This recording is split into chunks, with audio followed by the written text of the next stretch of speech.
SSLC ಎಷ್ಟು important. ಅದೇನಾಗಿದೆ ಅಂದ್ರೆ ಎಲ್ಲೋ ಒಂದ್ ಕಡೆ ನಾವು ಪೇರೆಂಟ್ಸ್ ಗಳು ಕೂಡ ತುಂಬಾ ಅವ್ರಿಗೆ ಪ್ರೆಷರ್ ಆಗ್ತಿದೀವಿ ಏನೋ ಅಂತ ಅನ್ಸುತ್ತೆ. SSLC ಅವ್ರಿಗೆಲ್ಲ ಎಕ್ಸಾಮ್, ಇವ್ರಿಗೆ ಎಕ್ಸಾಮ್ ಆಗೋದು, ತುಂಬಾ ಪ್ರೆಷರ್ ಹಾಕೋದು. ನಮ್ ನೆನ್ನೆ ಕೂಡ ಚರ್ಚೆ ಮಾಡಿದ್ವಿ, ಒಂದು ಲಿಮಿಟೇಷನ್ಸ್ ಕೊಡಿ ಓದೋದಿಕ್ಕೆ, ಅವ್ರ ರಿಕ್ರಿಯೇಷನ್ಸ್ ಕೊಡಿ, ವಿಷನ್ ಚೇಂಜ್ ಆಗ್ಬೇಕು, ಅವರು ಆಚೆ ಕಡೆ ಬರಬೇಕು, ಒಳಗಡೆ ಕೂಡಾಕ್ಬಿಡೋದು, ಲೈಟ್ ಇಲ್ದೇ ಇರೋದು, ಓದು ಓದು ಓದು ಓದು ಟಾರ್ಗೆಟ್ ಕೊಡೋದು ಬಿಟ್ಬಿಡಿ. ಅವ್ರ ಶಕ್ತಿ ಏನಿದೆ, ಕೆಪಾಸಿಟಿ ಏನಿದೆ ಮಾಡ್ಲಿ ಅವ್ರಿಗೆ. ಮತ್ತು ಆಟ ಆಡಕ್ಕೆ ಅವಕಾಶ ಕೊಡಿ, ಆಟ ಆಡ್ಲೇಬೇಕು, ಒಳ್ಳೆ ಊಟ ಮಾಡ್ಬೇಕು, ಮತ್ತು ಮಿನಿಮಮ್ 8 hours ನಿದ್ದೆ ಮಾಡ್ಲೇಬೇಕು. ಎಂತ ಎಕ್ಸಾಮ್ ಇದ್ರು ಕೂಡ ಮಿನಿಮಮ್ 8 hours ನಿದ್ದೆ ಮಾಡ್ಬೇಕು. ಅದು ಕಾಮ್ ಆಗ್ಬೇಕು, ಸೆಟ್ಲ್ ಆಗ್ಬೇಕು, ರಿಜಿಸ್ಟರ್ ಆಗ್ಬೇಕು, ರೆಕಾರ್ಡ್ ಎಷ್ಟು ವಿಚಾರಗಳಿದೆ.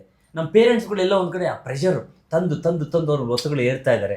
ಸೊ ಇವೆಲ್ಲ ಕೇಳ್ತಾ ಇದ್ರೆ ಮಕ್ಕಳಿಗೆ ಒಂದು ರೀತಿಯಲ್ಲಿ ಕಾನ್ಫಿಡೆನ್ಸ್ ಜಾಸ್ತಿ ಆಗ್ತಾ ಇದೆ ಅಂತ ಅಲ್ವೇ? ಮ್ಯಾಥಮೆಟಿಕ್ಸ್ ಕಂಟಿನ್ಯೂ ಮಾಡೋಣ. ತುಂಬ ಸಿಂಪಲ್ ವಿಷಯ ಅಥವಾ ಸಿಲ್ಲಿ ವಿಷಯ ಅನ್ಸ್ಬೋದು. ಒಂದು ಹೇಳ್ತೀನಿ ನಾನು. ಮೊನ್ನೆ ನಮಗೆ ಗೊತ್ತಿರೋ ಹುಡುಗನೇ ಎಕ್ಸಾಮಲ್ಲಿ 15 marks ಅಟ್ ದ ಎಂಡ್ ಬಿಟ್ಟು ಬಂದಿದ್ದಾನೆ. ಅಯ್ಯೋ, ಕಾರಣ ಏನು ಅಂದ್ರೆ ಅವ್ನು ವಾಶ್ರೂಮ್ಗೆ ಹೋಗ್ಬೇಕಾಗಿತ್ತು. ಅಯ್ಯೋ ದೇವ್ರೆ, ತುಂಬ ಸಿಂಪಲ್ ವಿಷಯ ಇದು, ಅವ್ನು ಹೇಳಕ್ಕೂ ಹೇಳ್ಬೋದು ಆ ಥರ. ಅದಕ್ಕೆ ಲೈಟ್ ಫುಡ್ ತೊಗೊಂಡೋಗಿ ಎಕ್ಸಾಮ್ಗೆ ಹೋಗೋವಾಗ ತುಂಬ ಲಿಕ್ವಿಡ್ ಫುಡ್ ತೊಗೋಬೇಡಿ. ತುಂಬ ಲಿಕ್ವಿಡ್ ಬಂದರೂ ಆನ್ಸರ್ ಬಿಟ್ಟು ಬರುತ್ತಾರಲ್ಲ ಮಕ್ಕಳು, ಯಾಕಂದರೆ ಮಧ್ಯ ಕಳಿಸೋದು ಭಾಳ ಕಷ್ಟ. ಎಕ್ಸಾಮಿನರ್ಸ್ ಮಕ್ಕಳನ್ನ ಅದೆಲ್ಲ ಫೇಸ್ ಮಾಡಿದ್ದಾರೆ. ಮಧ್ಯ ಕಳಿಸಿ ಮಕ್ಕಳನ್ನ ಪೇಪರ್ ತೊಗೊಂಡು ಓಡೋಗಿರೋದವ್ರು ಇದ್ದಾರೆ, ಮಧ್ಯ ಹೊಟ್ಟೋದವ್ರು ಇರ್ತಾರೆ, ಸೈನ್ ಮಾಡಿ ಅದೆಲ್ಲ ಇರುತ್ತೆ. ಹಾಗಾಗಿ ಕಳಿಸಲ್ಲ. ಆಮೇಲೆ ಅಲ್ಲಿ ಹೋಗ್ಬಿಟ್ಟು ವಾಶ್ರೂಮಲ್ಲಿ ಇನ್ನೇನೋ ನೋಡ್ಕೊಂಬರೋದು, ಅವೆಲ್ಲ ಏನೇನೋ ಇರುತ್ತೆ. ಅಲ್ಲೆಲ್ಲೋ ಚಿಟ್ ಬಿದ್ದಿರುತ್ತೆ, ಏನೇನೋ ಇರುತ್ತೆ, ತುಂಬಾ ಪ್ರಾಬ್ಲಮ್ಸ್. ಹಾಗಾಗಿ ಕಳಿಸಲ್ಲ. ಹಾಗಾಗಿ ಅದ್ರ ಕಡೆ ಪೇರೆಂಟ್ಸು ಗಮನ ಕೊಡಿ, ಮಕ್ಕಳು ಗಮನ ಕೊಡಿ. ಅದೊಂದು. ಮ್ಯಾಥ್ಸ್ಗೆ ಸಂಬಂಧಪಟ್ಟ ಹಾಗೆ ಎಲ್ಲ ಚಾಪ್ಟರಲ್ಲಿ at the end of the lesson summary ಅಂತ ಇರುತ್ತೆ. ಸಮ್ಮರಿಲಿ ಹೋಲ್ ಚಾಪ್ಟರ್ದು ಕಂಪ್ಲೀಟ್ ವಿಷಯ ಅಲ್ಲಿರುತ್ತೆ. ಒಂದು ಫಾರ್ಮುಲಾ ಇರ್ಬೋದು ಅಥವಾ ಏನು ಅಪ್ಲೈ ಮಾಡಿದೆ ಅದೆಲ್ಲ. ಎಲ್ಲ ಚಾಪ್ಟರ್ ಕೊನೆಯಲ್ಲಿ ಇರೋವಂಥ ಸಮ್ಮರಿನ ನೋಡಿ, ಅಲ್ಲಿ ಎಲ್ಲ ಫಾರ್ಮುಲಾಗಳಿದೆ, ಸೂತ್ರಗಳಷ್ಟು ಇದೆ. ಅದಷ್ಟನ್ನು ಬೇಕಾದ್ರೆ ಒಂದು ಕಡೆ ಕಾಪಿನಾರು ಮಾಡಿ ಇಟ್ಕೊಳ್ಳಿ ಅಥವಾ ಹಾಗೇನಾದರೂ ನೋಡಿ. ಎಲ್ಲ ಚಾಪ್ಟರಲ್ಲಿ ಕೊನೆಯಲ್ಲಿ ತುಂಬ ಫಾರ್ಮುಲಾ ಇದೆ. ಮ್ಯಾಥ್ಸಲ್ಲಿ ಸಿಕ್ಕಾಪಟ್ಟೆ. ಟ್ರಿಗ್ನಾಮೆಟ್ರಿ ಒಂದರಲ್ಲೇ 50 ಫಾರ್ಮುಲಾ ಇದೆ, ಚಿಕ್ಕದು ಫಾರ್ಮುಲಾಗಳು 50 ಫಾರ್ಮುಲಾ. ಬಟ್ ಅದೇನು ಕಷ್ಟ ಇಲ್ಲ, ಒಂದು ನ್ಯಾಕಲ್ಲಿ ಕಲ್ತ್ಕೊಂಡ್ಬಿಡ್ಬೋದು. ಬಟ್ ಅಷ್ಟು ಫಾರ್ಮುಲಾ ಇದೆ. ಅದನ್ನು ಒಂದು ಕಂಪ್ಲೀಟ್ ಒಂದು ಲಿಸ್ಟ್ ಮಾಡ್ಕೊಳ್ಳಿ, ಅದನ್ನೆಲ್ಲ ಫಾರ್ಮುಲಾ ಸೂತ್ರಗಳನ್ನು. ಅದನ್ನು ಎಲ್ಲಿ ಬೇಕೋ ಅಲ್ಲಿ ಅಪ್ಲೈ ಮಾಡ್ಕೊಳ್ಬೋದು. ಆಮೇಲೆ ಸೈನ್ ಇದು ಪ್ಲಸ್ ಮೈನಸ್ ಇರುತ್ತಲ್ಲ, ಅದು ಮಕ್ಕಳು ತುಂಬ ನಾವು ಕರೆಕ್ಷನ್ ಮಾಡೋವಾಗ ನೋಡಿರೋ ಅಂಥ ಮಿಸ್ಟೇಕು ಗೊತ್ತಿರುತ್ತೆ ಪಾಪ. ಎಲ್ಲೋ ಒಂದು ಫಸ್ಟ್ ಸ್ಟೆಪ್ ಏನಾದರೂ ಮಿಸ್ಟೇಕ್ ಮಾಡಿದ್ರು ಅಂದರೆ ಮುಗಿ ಔಟ್, ಮಾರ್ಕ್ಸ್ ಸಿಗಲ್ಲ. ಎಲ್ಲ ನಮಗೆ ಬೇಜಾರಾಗುತ್ತೆ. ಮುಂದೆ ಎಲ್ಲ ಚೆನ್ನಾಗಿರುತ್ತೆ, ಕರೆಕ್ಟಾಗಿರುತ್ತೆ, ಮಾಡಿರೋ ಮೆಥಡ್ ಫಾರ್ಮುಲಾ ಎಲ್ಲ ಸರಿಗಿರುತ್ತೆ. ಎಲ್ಲೋ ಒಂದು ಫಸ್ಟ್ ಸ್ಟೆಪ್ಪಲ್ಲಿ ಒಂದು ಮಿಸ್ಟೇಕ್ ಆಗಿದ್ದಕ್ಕೆ ಪೂರ್ತಿ ತಪ್ಪಾಗೋಗುತ್ತೆ. ಇದೇ ಸೇಮ್ ಥಿಂಗ್ ಅಡಿಷನ್ ಸಬ್ಟ್ರಾಕ್ಷನ್ ಅಲ್ಲೂ ಆಗುತ್ತೆ.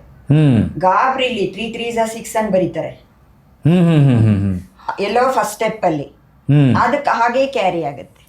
ಆ 6 ಫುಲ್ ಕ್ಯಾರಿ ಆಗುತ್ತೆ, ಫುಲ್ ತಪ್ಪಾಗೋಗುತ್ತೆ. ಇದು ನೋಡಿರೋ ಅಂಥ ಮಿಸ್ಟೇಕ್ಗಳು ಖಂಡಿತ ಮಾಡಬೇಡಿ.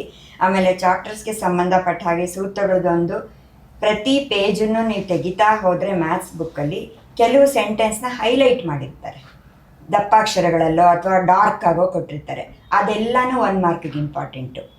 ಟೇಬಲ್ಸ್ ಇರುತ್ತೆ ಸುಮಾರು ಚಾಪ್ಟರ್ಗಳಲ್ಲಿ. ಒಂದು ಟೇಬಲಲ್ಲಿ ಒಂದಷ್ಟು ಇನ್ಫಾರ್ಮೇಷನ್ ಇರುತ್ತೆ. ಫಾರ್ ಎಕ್ಸಾಂಪಲ್ ಟ್ರಿಗ್ನಾಮೆಟ್ರಿನಲ್ಲಿ ಅದರಲ್ಲಿ ಸೈನು, ಕಾಸು, ಟ್ಯಾನು, ಕಾಸು ಅಂತ 6 ಬರುತ್ತೆ. ಅದರದ್ದು ವ್ಯಾಲ್ಯೂಸ್ ಎಲ್ಲ ಇದೆ. ಕಂಪಲ್ಸರಿ ಕ್ವಶನ್ ಅದು. ಮತ್ತು ಅದೇ ಚಾಪ್ಟ್ರಲ್ಲಿ ಬೇರೆ ಸಮ್ಸ್ ಮಾಡೋಕ್ಕೂ ಅದನ್ನು ಯೂಸ್ ಮಾಡ್ತೀವಿ, ಅದನ್ನು ಕಲೀಲೇಬೇಕು. ಇನ್ನೆಲ್ಲೋ ಡಿಸ್ಕ್ರಿಮಿನೆಂಟ್ ಅಂತ ಬರುತ್ತೆ, B² - 4AC > 0 <0 = 3 ಇರುತ್ತೆ.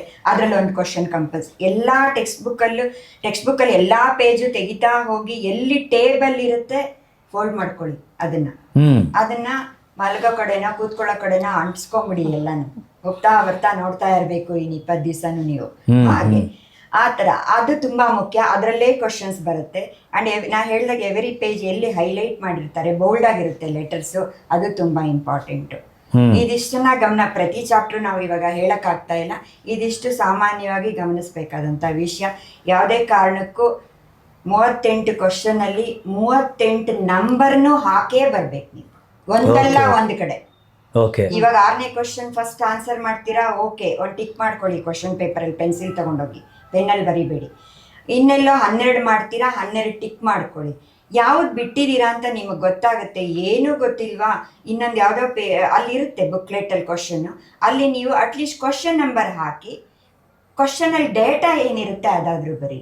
ಕ್ವಶನಲ್ಲಿ ಏನು ಕೊಟ್ಟಿದ್ದಾರೆ, ಫಾರ್ ಎಕ್ಸಾಂಪಲ್ ಸಮಾನಾಂತರ ಶ್ರೇಣಿ ಅರ್ಥಮೆಟಿಕ್ ಪ್ರೋಗ್ರೆಷನ್ ಕೊಟ್ಟಿರ್ತಾರೆ, ಮೊದಲನೇ ಪದ ಎ ಫಸ್ಟ್ ಟರ್ಮ್ ಇಷ್ಟು ಬರೀರಿ, ಅದನ್ನೇ ಬರೀರಿ. ಕಾಮನ್ ಡಿಫರೆನ್ಸ್ ಡಿ ಕೊಟ್ಟಿರ್ತಾರೆ, ಹಾಫ್ ಮಾರ್ಕ್ ಸಿಗುತ್ತೆ.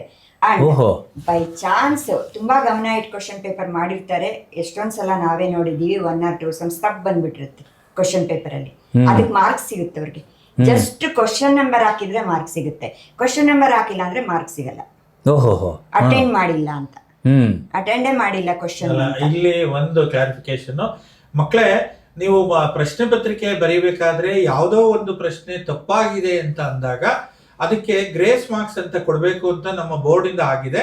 ಆ ಗ್ರೇಸ್ ಮಾರ್ಕ್ಸ್ ಅನ್ನ ಕ್ವಶನ್ ನಂಬರ್ ಹಾಕಿದ್ರೆ ಮಾತ್ರ, those who are attended the question number, so they will be get a full marks ಅಂತ. ಯಾವ ಮಗು ಕ್ವಶನ್ ನಂಬರ್ ಅನ್ನ ಹಾಕಿ ಏನಾದ್ರೂ ಬರ್ದಿರ್ಲಿ, ಅವಾಗ ನಾವು ಗ್ರೇಸ್ ಮಾರ್ಕ್ಸ್ ಅನ್ನ ಕೊಡ್ತೇವೆ. ಮುಂದಕ್ಕೆ ಏನ್ ಬರ್ದಿದ್ದಾರೆ ಅಂತ ನೋಡಲ್ಲ, ಯಾಕಂದ್ರೆ ನಮ್ಮ ಕಡೆಯಿಂದ ಮಿಸ್ಟೇಕ್ ಆಗಿರುತ್ತೆ ಕ್ವಶನ್ ಪೇಪರ್, ಅದು ಕೊಡ್ತೇವೆ. ಹಾಗಾಗಿ ಅವ್ರಿಗೆ ಫುಲ್ ಮಾರ್ಕ್ಸ್ ಸಿಗುತ್ತೆ. ಇದು ಒಂದು ಗಮನದಲ್ಲಿ ಇಡಬೇಕಾದಂತ ವಿಷಯ. 38 ಇರ್ಬೇಕು ಮಾರ್ಜಿನಲ್ ಕ್ವಶನ್ ನಂಬರ್ ನಿಮ್ದು, ಎಲ್ಲೋ ಒಂದ್ ಕಡೆ ಅಟೆಂಡ್ ಮಾಡಿರ್ಬೇಕು. ಇದು ಮ್ಯಾಥ್ಸ್ಗೆ ಜನರಲ್ ಆಗಿ ಮಾಡುವಂಥದ್ದು. ಟೇಬಲ್ಸ್ ನೋಡ್ಕೊಳ್ಳಿ, ಫಾರ್ಮುಲಾ ನೋಡ್ಕೊಳ್ಳಿ, ಪ್ಲಸ್ ಗುಣಿಸೋವಾಗ ಸೈನ್ಸ್ ಚಿಹ್ನೆಗಳನ್ನ ತುಂಬಾ ಗಮನ ಇಟ್ಕೊಳ್ಳಿ. ಕೂಡುವಾಗ, ಕಳಿಯುವಾಗ, ಗುಣಿಸೋವಾಗ ಬಹಳ ಗಮನ ಇಟ್ಕೊಂಡು ಮಾಡಿ. ಯಾಕಂದ್ರೆ ಗಾಬರಿಲಿ ತಪ್ಪು ಮಾಡ್ತೀರಾ, ಗಾಬರಿನೇ ಆಗಬೇಡಿ. Don't get stressed. ಪೇರೆಂಟ್ಸು ನೀವು ಇಬ್ಬರು ಅಷ್ಟೇ ಆರಾಮಾಗಿ ಮಾಡಿ. ಪಾಸಿಂಗ್ ಮಾರ್ಕ್ಸ್ ತಗೊಳ್ಳೋದಂತೂ ಏನು ಅಂದ್ರೆ ಏನೂ ಕಷ್ಟ ಇಲ್ಲ, ಬಟ್ 100 ಔಟ್ ಆಫ್ 100 ತಗೊಳ್ಳುವಾಗ ಸ್ವಲ್ಪ ಎಫರ್ಟ್ ಆಗ್ಬೇಕು.